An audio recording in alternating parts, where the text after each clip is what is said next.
గంజాయి సమాజాన్ని పట్టి పీడిస్తుందని సీఐ నాగమల్లేశ్వరరావు అన్నారు. పల్నాడు జిల్లాలో నిర్వహించిన అంతర్జాతీయ డ్రగ్స్ వ్యతిరేక దినోత్సవ కార్యక్రమంలో ఆయన పాల్గొన్నారు. ఈ సందర్భంగా నేషనల్ యాంటీ డ్రగ్స్ ర్యాలీని సత్యనపల్లి శరభయ్య గ్రౌండ్ నుండి పట్టణ పోలీస్ స్టేషన్ వరకు నిర్వహించారు. డ్రగ్స్ వినియోగం వ్యక్తిగతంగా ఆరోగ్యానికి హాని కలిగిస్తుందని సీఐ తెలిపారు. ఈ డ్రగ్స్ చుట్టుపక్కల ఎక్కడ అమ్ముతున్నట్లు తెలిసినా 1972 టోల్ ఫ్రీ నెంబర్కు సమాచారం అందించాలని కోరారు. ఈ కార్యక్రమంలో ఆటో డ్రైవర్స్, విద్యార్థులు పాల్గొన్నారు.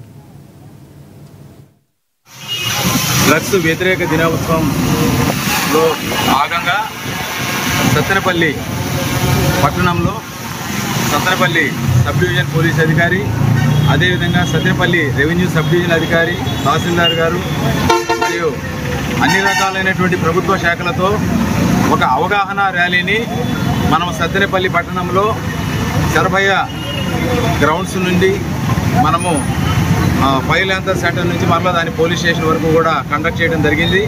ఈ ర్యాలీలో మనకు అన్ని వర్గాల నుంచి కూడా ముఖ్యంగా స్టూడెంట్స్, ఆటో డ్రైవర్సు, అంగన్వాడీలు, మహిళా పోలీసులు, ఇలా ఆరోగ్య శాఖకు సంబంధించినటువంటి వాళ్ళు కూడా పాల్గొన్నారు. ఈ యొక్క ర్యాలీ నిర్వహించడంలో ముఖ్య ఉద్దేశం ఏమిటంటే ఈ రోజున సమాజాన్ని పట్టి పీడిస్తున్నటువంటి అనేక రకాలైనటువంటి రుగ్మతలలో డ్రగ్స్ అనేది